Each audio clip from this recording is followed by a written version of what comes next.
J.B. Pritzker saying that if Trump came and enforced the law and stopped the killing of black people and the spillover that happens to tourists and people who are just trying to get by, that if he stops that, then he is the fascist. And the press did an interview with Pritzker and asked him directly about it, and here's what he had to say. Roll it.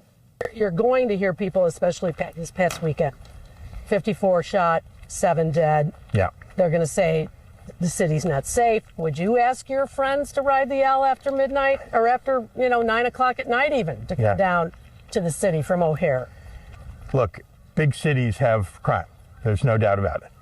But let's just pay attention to what President Trump is doing targeting Chicago. He's overlooking red states that have much higher crime rates. Okay.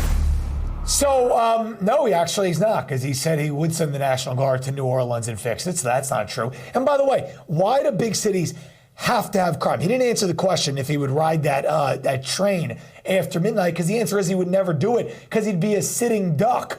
He's a big fat pig. They put that pig on a spit, roast him, take him for what he's got.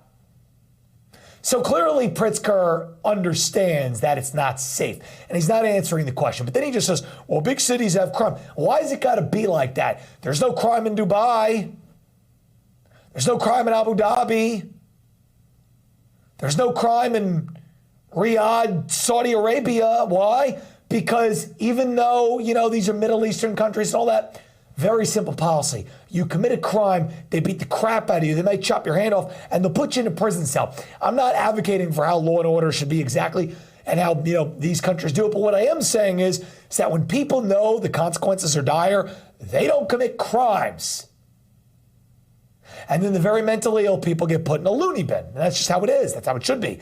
Not having, loony bins be re-outfitted for illegal immigrant encampments.